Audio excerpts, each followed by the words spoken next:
बिस्मिल्लाहिर्रहमानिर्रहीम। स्टूडेंट्स अस्सलाम वालेकुम। उम्मीद है आप सब लोग खैरियत से होंगे। तो चलिए स्टार्ट करते हैं फिज़िक्स 1 का लेक्चर नंबर 16, जिसका टाइटल है ऑसिलेशंस 2। ठीक है, ये पिछले लेक्चर्स की जो ऑसिलेशन 1 हमने पढ़ा था उसकी एक्सटेंशन है ऑसिलेशन 2। ठीक है, इसमें हम कुछ मज़ीद चीज़ें पढ़ेंगे ऑसिलेशंस के बारे में। ठीक है, तो हमने पिछले लेक्चर में ये स्टडी किया था कि किसी ऑब्जेक्ट की टू एंड फ्रो मोशन जो है अबाउट अ मीन पोजीशन या अबाउट एक्विलिब्रियम, हम उसको ऑसिलेशंस बोलते हैं। ठीक है, फिर हमने उसमें फ्रीक्वेंसी पढ़ी थी, एम्पलीट्यूड पढ़ा था और टाइम पीरियड पढ़ा था। ठीक है, ये चीज़ें हमने स्टडी की थी। ठीक है, अब हम सिंपल पेंडुलम, जो कि हमारा पेंडुलम क्लॉक होता है, उसकी मोशन को हम स्टडी करते हैं कि वो सिंपल हार्मोनिक मोशन है या नहीं। ठीक है, फिर पिछले लेक्चर में हमने एक सिंपल हार्मोनिक ऑसिलेटर की इक्वेशन भी ड्राइव की थी, जो कि स्टैंडर्ड सिंपल हार्मोनिक मोशन की इक्वेशन है। ठीक है, जो ऑब्जेक्ट सिंपल हार्मोनिक को फॉलो करते हैं उनकी इक्वेशन वही बनती है। ठीक है, अब हम यहाँ पे देखेंगे कि क्या सिंपल पेंडुलम की मोशन भी सिंपल हार्मोनिक मोशन है या नहीं। ठीक है, तो ये आपको मैं सबसे पहले बता दूं कि ये एक ख़ास केस के लिए होती है। ठीक है, simple harmonic motion, simple pendulum की जो मोशन है वो सिंपल हार्मोनिक मोशन सिर्फ एक ख़ास केस के लिए होते हैं, अदरवाइज़ ये टोटली सिंपल हार्मोनिक मोशन नहीं है। ठीक है, यही चीज़ मैंने लिखी है कि it is not a completely simple harmonic motion. ये मैंने यहाँ पे डायग्राम बनाई है एक। ठीक है, तो ये पेंडुलम है ये वाला। ठीक है, जो इस तरह मूव करता है अबाउट मीन पोजीशन। ठीक है, तो हमने ये इसकी एक्विलिब्रियम पोजीशन थी, ये वाली, ये जो लाइन थी। ठीक है, जहाँ पे ये रेस्ट पे था, तो हमने इसको बस इसकी एक्विलिब्रियम पोजीशन से बिल्कुल थोड़ा सा डिस्प्लेस किया है, बिल्कुल ज़ीरो के तकरीबन ज़ीरो से थोड़ा सा बड़ा ज़ीरो से, मतलब कि इसको, ये तो मैंने यहाँ पे बड़ा करके दिखाया हुआ है, लेकिन एक्चुअल में हमने बिल्कुल इसको थोड़ा सा डिस्प्लेस किया है अपनी मीन पोजीशन से। यही चीज़ इसकी समझने वाली है। ठीक है, ये इसी केस के लिए ही सिंपल हार्मोनिक मोशन को सेटिस्फाई करेगा, वरना अगर हम इसको ज़्यादा खींचेंगे तो ये नहीं करेगा। ठीक है, हमने इसको एक्विलिब्रियम पोजीशन से यहाँ से लेकर यहाँ तक गए हैं। ठीक है, ये इसकी लेंथ एल है, ये इसकी जो रस्सी होगी इसमें टेंशन टी होगी, और ये थीटा हमने डिस्प्लेस किया है इसको, यानी यहाँ पे इसका नॉर्मल पोजीशन थी और हमने थीटा डिस्प्लेसमेंट के साथ इसको डिस्प्लेस किया है। अब इसकी जो लेंथ होगी वो होगी थीटा इंटू एल। ठीक है, जिसको हम S is equal to V T बोलते हैं। तो ये हमारे पास एक्स, हमारे पास एल थीटा आ जाएगा। ये मास है, इसका मास का जो वज़न होगा वो एम जी होगा, एम जी साइन थीटा। अब हमने वो इसका कंपोनेंट लेना है जो इसको मीन पोजीशन की तरफ, इक्विलिब्रियम की तरफ लेके जाता है। वो इसका component M G sine theta है, यानी ये वाला कंपोनेंट, ये वाला जिस पर मैं लाइन लगा रहा हूँ। ठीक है, ये वाला कंपोनेंट ये इसको मीन पोजीशन की तरफ लेके जाता है। ठीक है, तो हमने वही चीज़ ली, F is equal to minus के एक्स वाली। ठीक है, तो यहाँ से हमने क्या किया कि एफ़ जो है वो हमारे पास माइनस ये वाला आ गया, एम जी इसका वज़न है। ठीक है, साइन थीटा। ठीक है, F is equal to minus M G sine theta, ये वाली हमने फोर्स ली है। ठीक है, ये हमारी फोर्स आ गई है जो हमने F is equal to minus के एक्स की जगह पे लेते हैं। ठीक है, तो for small values of theta, sine theta तकरीबन बराबर है थीटा के। ठीक है, जैसे ही हमने कहा कि साइन थीटा को हमने बिल्कुल छोटा थीटा को लिया है, तो साइन ज़ीरो तकरीबन ज़ीरो से हमने थोड़ा सा इसको डिस्प्लेस किया है, तो साइन ज़ीरो भी हमारे पास ज़ीरो होता है और ये थीटा भी हमारे पास ज़ीरो ही तकरीबन हमने डिस्प्लेस किया है। तो उसके लिए हमारे पास एक्स, हमारे पास एल थीटा आ गई, ये हमने पढ़ा है। ठीक है, तो हमारे पास फोर्स जो आ गया वो आ जाएगी हमारे पास minus M G theta. Sine theta की जगह पे यहाँ पे हमने थीटा लगा दिया, तो यहाँ से minus M G X over L आ गया। ठीक है, तो यहाँ पे हमने क्या किया कि minus M G X over L, और यहाँ से हमने एक्स को साइड पे कर दिया, minus M G over L आ गया। ठीक है, तो नेक्स्ट हमारे पास जो चीज़ है वो है कि F is equal to M A. ठीक है, न्यूटन का दूसरा कानून हमने अप्लाई किया, एम वैसे ही आ गया, एक्सेलरेशन हम जानते हैं कि डबल डेरिवेटिव ऑफ एक्स, ये हमने उसकी वैल्यू एक्सेलरेशन की लगा दी, तो ये भी एफ़ के बराबर था, और ये भी हमारे पास जो चीज़ आई है वो भी एफ़ के बराबर ही आई है। ठीक है, तो हमने इन दोनों को इक्वेट कर दिया, इन दोनों चीज़ों को, तो यहाँ से हमारे पास एम से कट गया, तो D square x D T square हमारे पास माइनस जी ओवर एल एक्स के बराबर आ गया। तो इस चीज़ को हम ओमेगा स्केयर बोलते हैं। ठीक है, तो हमने इसको ओमेगा स्केयर लेट कर लिया, तो ओमेगा हमारे पास जी ओवर एल आ जाएगा, और इसका जो सोल्यूशन होगा वो भी सेम उसी तरह का होगा, X is equal to X M cos omega T, जिस तरह हम पिछले लेक्चर में जो सोल्यूशन था सिंपल हार्मोनिक मोशन का वो पढ़ के आए हैं। ठीक है, सेम सोल्यूशन होगा। Here mass is vanish. ठीक है, इस इक्वेशन में देखें कि कहीं पे भी ये मास का कोई रद्द अमल नहीं है, ठीक है। तो इसका मतलब है कि फ्रीक्वेंसी इज इंडिपेंडेंट ऑफ मास। ये जो चीज़ है, ठीक है, जो पिछला हमने फार्मूला पढ़ा था उसमें हमने मास पढ़ा था, लेकिन यहाँ पे मास वैनिश हो गया। तो इसका मतलब ये है कि फ्रीक्वेंसी जो है वो इंडिपेंडेंट ऑफ मास है। It is oscillator when sine theta is equal to तकरीबन बराबर है थीटा के फार अप्रॉक्सीमेशन, ठीक है। मैंने ये चीज़ आपको बता दिया कि ये सिर्फ उसी केस में हार्मोनिक ऑसिलेटर होगा जब साइन थीटा तकरीबन बराबर होगा थीटा के, ठीक है। अदरवाइज ये सिंपल हार्मोनिक मोशन को सेटिस्फाई नहीं करेगा। नेक्स्ट हमारे पास है फिजिकल पेंडुलम, ठीक है। फिजिकल पेंडुलम क्या होता है कि हमने कोई भी चीज़ है, जैसे गत्ते की कोई चीज़ लेकर हमने उसको किसी पिवट पॉइंट पे लटका दिया है, ठीक है। यानी कोई कील ठोंक कर दीवार में वो कोई गत्ता लटका दिया तो वो इस तरह घूमेगी उसके इर्द गिर्द, ठीक है। ये पॉइंट पी हमारा पिवट पॉइंट है जहाँ पे हमने इसको लटकाया है। ये सी इसका सेंटर ऑफ मास है, ठीक है। और सेंटर ऑफ मास पे ही ग्रेविटेशनल फोर्स जो है वो सारी इसी पॉइंट पे ही अमल कर रही है, ठीक है। यानी कि इसका जो सेंटर ऑफ मास जो है यही यहाँ पे ही इसका सारा मास अमल कर रहा है, तो यहीं पे इसका जो है वेट भी अमल करेगा। तो यहाँ पे इसका वेट जो है वो नीचे की तरफ mg हो जाएगा, ठीक है। और p से लेकर जो सेंटर ऑफ मास तक डिस्टेंस है वो हमारे पास d है, ठीक है। तो हमने टाउ पढ़ा था एफ क्रॉस आर, ठीक है। तो ये एफ हमारे पास minus M G sine theta आ जाएगी, ठीक है। माइनस वो माइनस के एक्स वाला आ गया, ठीक है। तो एम जी हमारे पास क्या आ जाएगा, इसका वज़न एम जी सात साइन थीटा, ठीक है। हमने वो कंपोनेंट लेना है एम जी साइन थीटा वाला, और डी इसका जो है वो एफ क्रॉस आर, आर की जगह पे जो डिस्टेंस डी है, ठीक है। अगेन हम यहाँ पे फॉर स्मॉल साइन थीटा, ठीक है, theta approximately equal to theta, ठीक है। तो यहाँ से हमने minus M G D theta आ गया, साइन थीटा की जगह पे थीटा रिप्लेस कर दिया। तो यहाँ पे हमने रोटेशनल काइनेमैटिक्स का जो लॉ ऑफ न्यूटन का दूसरा कानून है ना, tau is equal to I alpha, ठीक है। ये रोटेशनल मोशन में ये होता है, ठीक है। लीनियर मोशन में तो F is equal to M में होता है। तो यहाँ पे ये न्यूटन का दूसरा कानून ये होता है। तो आई अल्फा हमने पढ़ा है कि जिस तरह एक्सेलरेशन हमारा एक्स का डबल डेरिवेटिव होता है ना, ये अल्फ़ा हमारा थीटा का डबल डेरिवेटिव होता है, वो हमने इसकी वैल्यू लगा दी। तो ये किसके इक्वल है, minus M G D sine M G D theta के, क्योंकि ये भी टाउ के बराबर है और ये भी टाउ के बराबर है। अब हमने इन दोनों इक्वेशन को इक्विवेलेंट कर दिया, ठीक है। तो D square theta D T square हमारे पास किसके बराबर आ गया, minus M G D I theta, ठीक हो गया। ये आई उस तरफ जाके डिवाइड हो गया, थीटा को हमने साइड पे कर दिया और इस चीज़ की वैल्यू आ गई। यहाँ भी अब ओमेगा स्क्वायर किसके बराबर आ जाएगा, M G D over I, ठीक है। तो ओमेगा किसके बराबर आ जाएगा, M G D over I square root, ये इसका टाइम पीरियड हो जाएगा। और आई जो हमारे पास है रोटेशनल एनर्शिया, वो हमारे पास होगा M G D over omega square. We can find rotational inertia of any body about an axis of rotation other than centre of mass, ठीक है। इस फार्मूले के ज़रिए हम किसी भी बॉडी का रोटेशनल एनर्शिया मालूम कर सकते हैं उस एक्सिस के गिर्द जो कि अदर देन सेंटर ऑफ मास होगा, ठीक है। यहाँ पे हमने बॉडी को सेंटर ऑफ मास के गिर्द नहीं लटकाया, बल्कि एक पिवट पॉइंट पी के गिर्द लटकाया। तो इसके हम ज़रिए फाइंड आउट कर सकते हैं। The physical pendulum include the simple.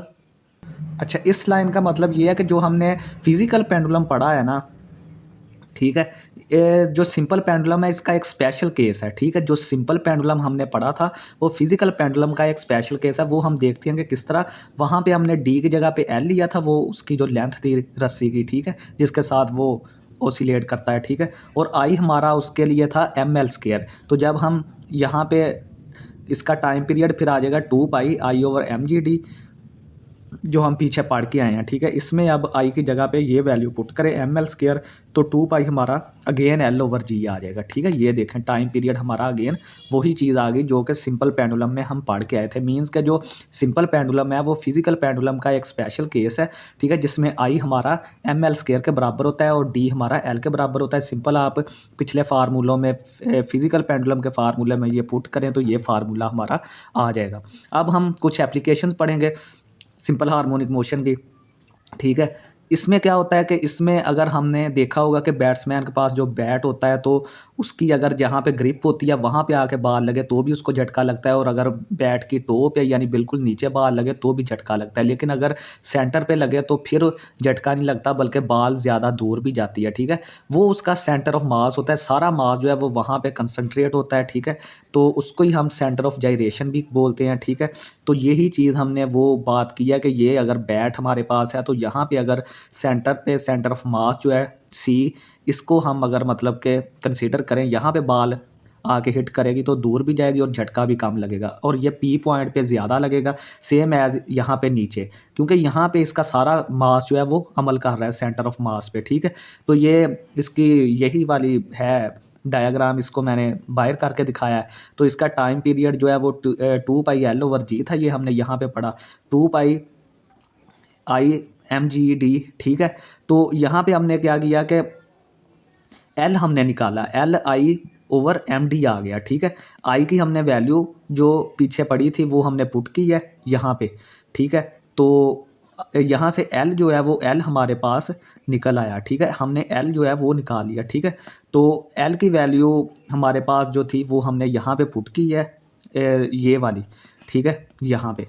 तो हमारे पास यहाँ से ली है ये, ठीक है, T = 2πI/mgd, ये वाला फार्मूला हमने यहाँ पे लिया है। और यहाँ से हमने इस इक्वेशन दोनों को आपस में कंपेयर करके यहाँ से एल की वैल्यू फिर IMD ले ली, ठीक है। ये हमने एक इक्वेशन ये ली और ये इक्वेशन दोनों बराबर थी। अब इनको कंपेयर करके यहाँ से हमने एल की वैल्यू ली, तो ये वो एल होगा जिस पर बाल का झटका कम से कम लगेगा, ये एल वो लेंथ होगी, ठीक है। नेक्स्ट हमारे पास है कि सर्कुलर मोशन जो है वो भी सिंपल हार्मोनिक मोशन से रिलेटेड है, ठीक है। आप देखेंगे सिंपल हार्मोनिक मोशन में हमने सिर्फ ये पढ़ा था एक स्ट्रेट लाइन में या लीनियर मोशन जो टू एंड फ्रो मोशन करती है इक्विलिब्रियम के इधर और उधर, टू एंड फ्रो मोशन, ठीक है। तो सर्कुलर मोशन भी तो यही हो सकती है ना कि अगर कोई ये सेंट्रल पॉइंट है तो इसके गिर्द कोई पार्टिकल पी जो है वो चक्कर लगा रहा है, ठीक है, वो भी तो अपनी मोशन को रिपीट कर रहा है ना। तो यही चीज़ देखेंगे कि सर्कुलर मोशन और सिंपल हार्मोनिक मोशन का क्या आपस में ताल्लुक है, ठीक है। तो यहाँ से हम देखेंगे कि एक पॉइंट पी है, ठीक है, और वो ओमेगा वेलोसिटी के साथ सर्कल में मूव कर रहा है, और उसकी वेलोसिटी जो है वो चेंज हो रही है, क्योंकि वेलोसिटी की डायरेक्शन हर पॉइंट पर चेंज हो रही है, तो इस वजह से इसका एक्सेलरेशन भी होगा, ठीक है। तो ये इसका थीटा है और आर इसका रेडियस है, ठीक है, यहाँ पे। तो हम देखते हैं, बल्कि ए इसका रेडियस है ये वाला, ठीक है, ए इसका रेडियस है और ये एंगल थीटा बना रहा है एक्स एक्सिस के साथ। तो यहाँ पे एंगुलर वेलोसिटी हमारी ओमेगा है एट टाइम टी, ठीक है। एंगुलर डिस्प्लेसमेंट फिर क्या होगा, थीटा = ω/t, S = VT के साथ। एस यहाँ पे थीटा से रिप्लेस हो गया, V ओमेगा से, और टी वैसे ही आ गया, ठीक है। तो नेक्स्ट हमारे पास है कोऑर्डिनेट्स ऑफ पॉइंट P, ठीक है। अब P पॉइंट जो है, ये वाला पॉइंट जो है P, इसके कोऑर्डिनेट्स क्या होंगे, एक एक्स कोऑर्डिनेट होगा, एक वाई कोऑर्डिनेट होगा। एक्स कोऑर्डिनेट के लिए हमें पता है कि हम cos थीटा इस्तेमाल करते हैं, और वाई कोऑर्डिनेट के लिए हम साइन थीटा इस्तेमाल करते हैं। लेकिन यहाँ पे थीटा की वैल्यू ω/t है, तो ω/t आ गया, यहाँ पे भी ω/t आ गया, और ए हमारा जो है वो रेडियस है, ए जो है वो हमारा रेडियस है, ठीक है। ये लिख लें यहाँ पे, जो इक्वेशन ऑफ सर्कल में हम पढ़ते हैं ना, x = r cos theta, y = r sin theta, तो यहाँ पे a जो है वो रेडियस है और थीटा जो है वो ω/t है। अब हम सबसे पहले dx/dt, इस इक्वेशन को हम अलॉन्ग एक्स एक्सिस, ठीक है, सबसे पहले हम अलॉन्ग एक्स एक्सिस की बात करेंगे। v = इसका हम डेरिवेटिव लेंगे विद रिस्पेक्ट टू t, ये चीज़ आ जाएगी, sin ω/t का cos ω/t का sin ω/t साथ माइनस आ जाएगा, और a ओमेगा, ठीक है, जब ω/t का दोबारा डेरिवेटिव वो ओमेगा आ जाएगा। एक्सेलरेशन क्या होगा, dv/dt, वेलोसिटी का डेरिवेटिव, ठीक है, जब इसका दोबारा डेरिवेटिव लेंगे एक ओमेगा आएगा साथ, ये माइनस वैसे ही आ गया, a साथ वैसे ही आ गया, साइन का डेरिवेटिव कॉज आ गया। तो ये हमारे पास किसके बराबर आ गया, -ω² एक्स के। एक्स को हमने ये चीज़ बोला था, ये चीज़ हमने एक्स को लेट किया था, ये वाला, ठीक है। तो एक्स हमने यहाँ पे रख दिया। तो सेंट्रीपिटल एक्सेलरेशन क्या होगा हमारे पास, v²/r। जब v की वैल्यू हम r ओमेगा रखेंगे तो ये चीज़ हमारे पास बच जाएगी, ये वाली, ठीक है। तो ये और ये, ठीक है, ये दोनों तो सेम है, ठीक है। तो इसका मतलब है जो सिंपल हार्मोनिक मोशन है वो सर्कुलर मोशन से रिलेटेड है, सेम एज जिस तरह हमने y के लिए निकाला था, ठीक है, यानी कि एक्स के लिए निकाला था एक्सेलरेशन, सेम एज वाई के लिए निकालेंगे तो वो हमारे पास -ω², सिर्फ यहाँ पे एक्स की जगह पे वाई आ जाएगा इस इक्वेशन में, क्योंकि हम अलॉन्ग वाई कंपोनेंट कर रहे हैं ना, तो ये चीज़ आ जाएगी, ठीक है। अब हम देखते हैं कि अगर हमारे पास दो सिंपल हार्मोनिक मोशन है अलॉन्ग द सेम लाइन, ठीक है, तो अब जब हम उनको ऐड करते हैं तो क्या वो हमारे पास अगेन सिंपल हार्मोनिक मोशन आएगी या नहीं आएगी, ठीक है। इसको हम स्टडी करते हैं। तो हमारे पास दो डिस्प्लेसमेंट हैं, ठीक है, एक है x1 a1 sin ω/t, दूसरा है x2 a2 sin ω/t + phi यहाँ पे कांस्टेंट है, फेज कांस्टेंट जिसको हम बोलते हैं, ठीक है। इसकी वैल्यू 0 π/2 इस तरह हो सकती है, ठीक है। तो यहाँ पे रिजल्टेंट डिस्प्लेसमेंट क्या होगा, रिजल्टेंट डिस्प्लेसमेंट को x बोल दिया, वो x1 + x2 होगा। इनकी x1 की वैल्यू रखी, x2 की वैल्यू रखी, ये चीज़ वैसे ही आ गई यहाँ पे। और ये चीज़ जो है इसको हमने फार्मूला लगाया A2 sine omega T cos phi, ठीक है। ये साइन अल्फा प्लस बीटा वाला फार्मूला जो ट्रिग्नोमेट्री में होता है, ठीक है। A2 वैसे ही आ गया sine omega T cos phi plus A2 फिर आ गया sine phi cos omega T, ठीक है। ये एंगल्स की अंदर चेंज हो जाती है साइन अल्फा प्लस बीटा में, ठीक है। तो ये आप फार्मूला पढ़े होंगे, आपको याद होगा। तो यहाँ से साइन ओमेगा टी कॉमन ले लें इन दोनों से, तो यहाँ से A1 आ गया, यहाँ से A2 कॉस फाई आ गया, यहाँ से कॉस ओमेगा टी को लैदा कर लें, A2 साइन फाई आ गया। अब हमने A1 plus A2 cos phi ये जो चीज़ थी हमने इसको आर कॉस थीटा बोल दिया, और ये जो चीज़ थी हमने इसको आर साइन थीटा बोल दिया। तो यहाँ पे जब हमने चीज़ें जो लेट की हैं, यहाँ पे जब वैल्यूज़ रखें साइन ओमेगा टी इसकी जगह पे आर कॉस थीटा आ जाएगा, कॉस ओमेगा टी इसकी जगह पे आर साइन थीटा आ जाएगा। तो ये फिर एक फार्मूला बनेगा जिसको हम बोलेंगे साइन अल्फा प्लस बीटा वाला, ठीक है। तो x is equal to R तो साथ आ रहा है, साथ हम लिखेंगे R sine alpha plus beta वाला फार्मूला। यहाँ पे लास्ट पे जो है ना ये वाला जब वैल्यूज़ पुट करेंगे ये कंप्लीट हो जाएगा, फार्मूला कंप्लीट हो जाएगा।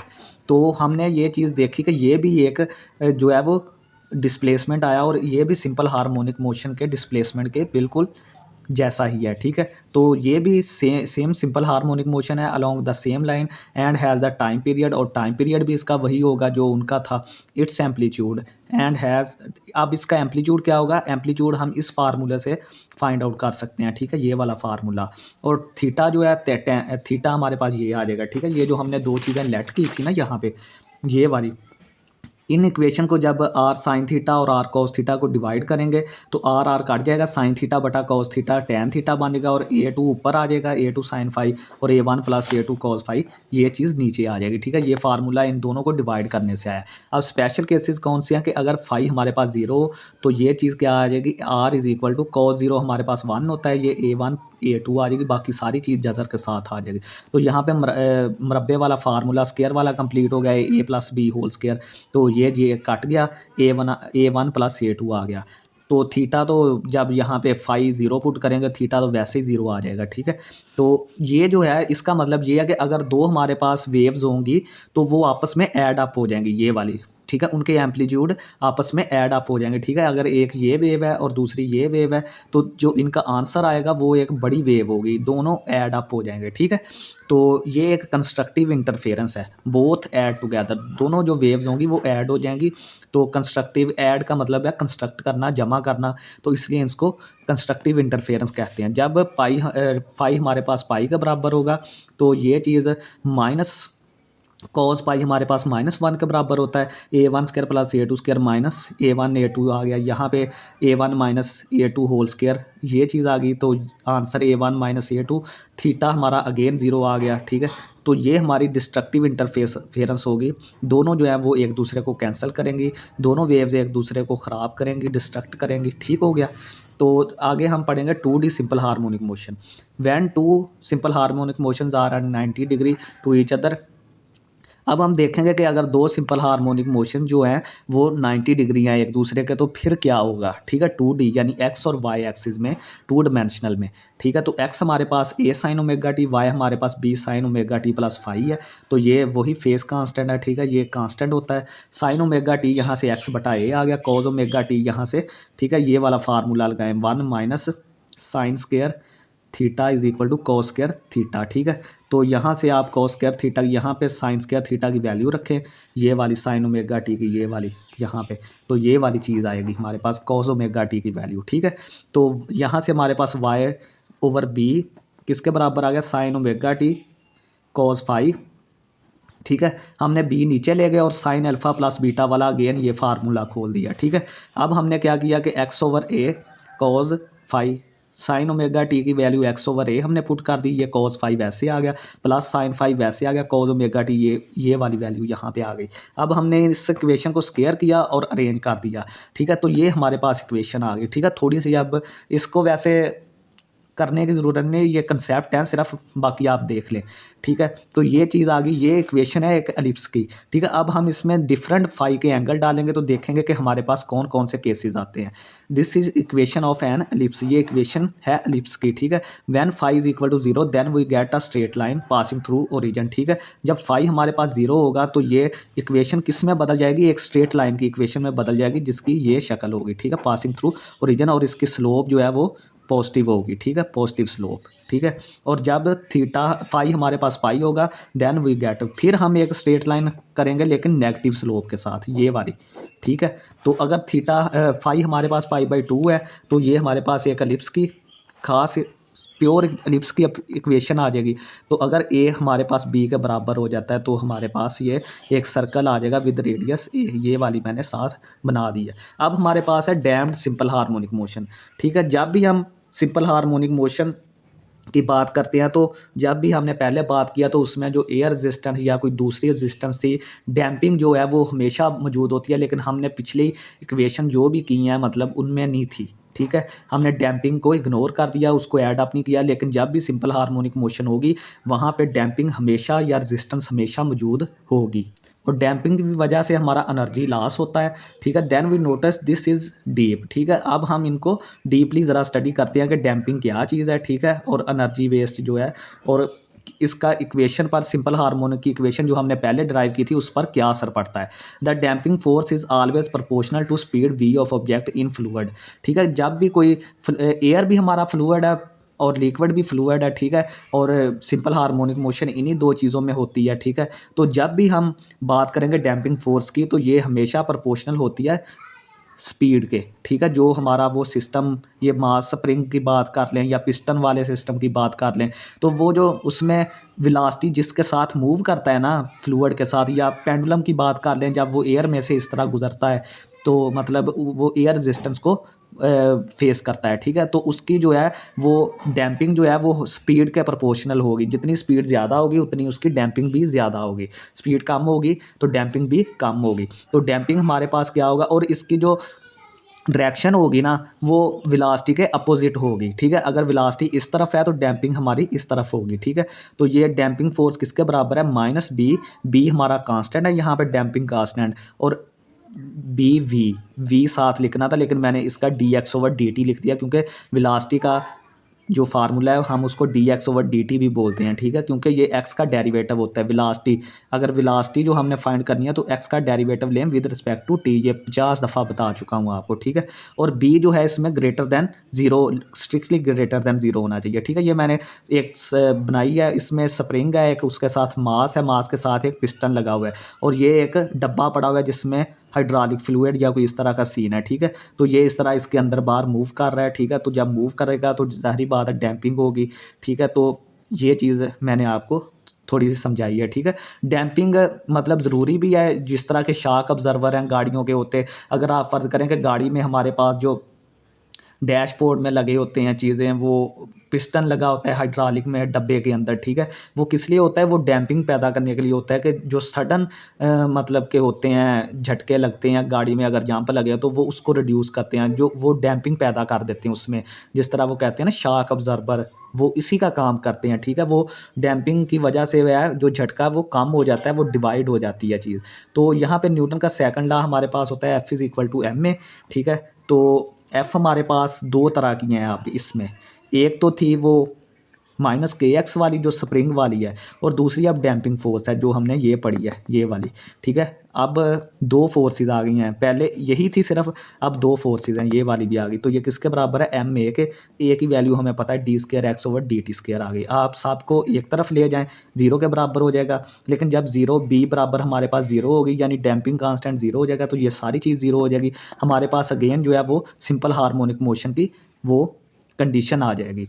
और इस इक्वेशन का अब सोल्यूशन जो है वो साइन और कॉज में नहीं होगा, ये आपने याद रखना है, बल्कि एक एक्सपोनेंशियल फंक्शन ई की सूरत में होगा, ठीक है। तो इसका सोल्यूशन हमारे पास होगा X is equal to X M E की power minus B T over two M cos omega dash T plus five, ठीक है। ये एम सी क्यूज़ या शार्ट के हवाले से बहुत अहम है, इसका सोल्यूशन आप इसको याद करें, ठीक है। तो ओमेगा डैश हमारे पास यहाँ पे इसके बराबर होता है, और अगर बी हमारे पास यहाँ पे ज़ीरो हो तो ये हमें दोबारा वो k/m वाली जो पिछली सिंपल हार्मोनिक मोशन वाली चीज़ है वही ओमेगा बन जाएगा हमारे पास, ठीक है।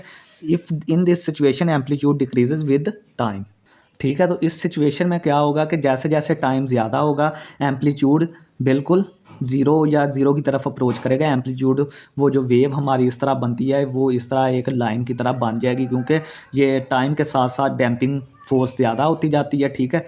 तो मतलब वो फिर वेव जो है वो एक स्ट्रेट लाइन बन जाती है, ठीक है। एम्पलीट्यूड उसका बिल्कुल कम होता जाता है, ठीक है। नेक्स्ट हमारे पास टॉपिक है रेजोनेंस, ठीक है। Resonance is the phenomena in which a body vibrates with maximum amplitude when it is subjected to a periodic force whose frequency equals to natural frequency of object, ठीक है। जितनी भी objects हैं उनकी एक नेचुरल फ्रीक्वेंसी होती है जिसके साथ वो वाइब्रेट करती हैं, ठीक है। अगर हमारी फोर्स जो पीरियोडिक फोर्स जो हम किसी एक्सटर्नल फोर्स जो लगाते हैं अगर वो उस फ्रीक्वेंसी को मैच कर जाए, अगर उस फोर्स की फ्रीक्वेंसी जो है वो natural frequency of the object के बराबर हो जाए तो जो चीज़ें हैं वो हाई एम्पलीट्यूड पर वाइब्रेट करती हैं, ठीक है। उनका एम्पलीट्यूड बहुत ज़्यादा हो जाता है।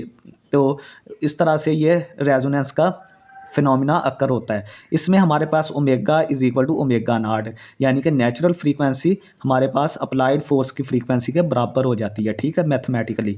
तो इसके नुकसानात क्या होते हैं? इसके नुकसानात तो ये होते हैं कि चीज़ें जो हैं वो टूट जाती हैं। जिस तरह आप देखते हैं कि जो मतलब ऊंची ऊंची इमारतें हैं या ब्रिजेज़ हैं, ठीक है, वो तेज़ हवा के साथ वाइब्रेट करना स्टार्ट कर देते हैं, ठीक है। तो नतीजे के तौर पर वो गिर भी सकते हैं, तबाह हो जाते हैं, और दुनिया में ऐसी बहुत सी मिसालें मौजूद हैं। अगर इसी तरह से कहते हैं कि जब फ़ौजियों का जो दस्ता है वो पुल पे से गुजरे, ब्रिज पे से गुजरे, तो वो मतलब वो जो ठप ठप नीचे पाँव लगाते हैं, मतलब वो नहीं करना चाहिए, उनको ज़ोर से पाँव नहीं नीचे मारना चाहिए। इससे क्या होता है कि वो ब्रिज की जो फ्रीक्वेंसी होगी वो नेचुरल फ्रीक्वेंसी से मतलब मैच कर जाएगी। जो उनकी पाँव की फ्रीक्वेंसी फोर्स अप्लाई करने की होगी ना, वो ब्रिज की फ्रीक्वेंसी से मैच कर जाएगी, और वो जो है ब्रिज जो है वो हाई एम्पलीट्यूड के साथ वाइब्रेट करेगा, जिसकी वजह से वो तबाह हो जाएगा। और ये हैं मिसालें मौजूद। इसी तरह कोई अगर सिंगर है तो वो इस तरह की आवाज़ निकालता है, जब वो ग्लास अपने सामने रख के आवाज़ निकालता है और ग्लास टूट जाता है, उसकी क्या वजह होती है कि उसकी आवाज़ की जो फ्रीक्वेंसी है वो ग्लास की नेचुरल फ्रीक्वेंसी के साथ मैच कर जाती है, और नतीजे के तौर पर ग्लास जो है हाई एम्पलीट्यूड पर वाइब्रेट करता है और नतीजे में टूट जाता है, ठीक है। तो दूसरा ये है कि इसको कंट्रोल करने के लिए हमारे पास 2-3 तरीके हैं कि हमें सबसे पहले तो ये करना चाहिए कि जो ऑब्जेक्ट्स की नेचुरल फ्रीक्वेंसी है अप्लाइड फोर्स की फ्रीक्वेंसी उससे मैच नहीं करनी चाहिए, ठीक है। उसको अवॉइड करना चाहिए कि दोनों फ्रीक्वेंसी जो हैं यानी ओमेगा जो है वो ओमेगा नॉट के बराबर ना हो, ठीक है। चेंज नेचुरल फ्रीक्वेंसी, ठीक है। चीज़ें जो हैं उनकी नेचुरल फ्रीक्वेंसी अगर हम चेंज कर दें तो भी इसको अवॉइड किया जा सकता है। नेक्स्ट है इंट्रोड्यूस फ्रिक्शन और resistance to absorb energy and reduce amplitude, ठीक है। अगर हम जो लंबी इमारतें हैं या मतलब ब्रिजेज़ हैं, अगर उनमें हम कोई इस तरह का सिस्टम कर दें कि फ्रिक्शन और रेजिस्टेंस जो है वो उसको मतलब इंट्रोड्यूस करवा दें, तो वो एनर्जी को ऑब्ज़र्व कर लेगा। जो एयर की वजह से या ज़लज़लों की वजह से एनर्जी आती है वो फ्रिक्शन और रेजिस्टेंस उसको ऑब्ज़र्व कर ले। जिस तरह हम गाड़ियों में डैशबोर्ड लगाते हैं, ठीक है, उस तरह का सिस्टम। तो एनर्जी जो है वो ऑब्ज़र्व हो जाएगी और एम्पलीट्यूड जो है वो हमारा कम हो जाएगा, ठीक है। एम्पलीट्यूड रिड्यूस हो जाएगा और रेजोनेंस नहीं होगी, ठीक है। तो साइंसदान काम कर रहे हैं इन चीज़ों पर, ठीक है। रेजोनेंस फ्री जो है उनका गोल है, एम है, ठीक है।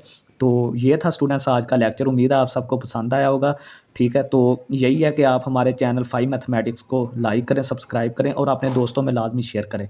बेल आइकन को प्रेस करें, ठीक है, तमाम वीडियोज़ आपको टाइमली मिल जाएँ। और बार बार मैं आपको यही रिक्वेस्ट कर रहा हूँ कि काइंडली अपने जो हैं वो कंसेप्ट्स को क्लियर करें, ताकि फिज़िक्स का पेपर जो है वो फुल कंसेप्चुअल होता है, ठीक है। तो वही बच्चा क्लियर कर सकेगा जिसको कोई कंसेप्ट्स होंगे। तो इसके लिए 5 मैथमेटिक्स को विज़िट करें।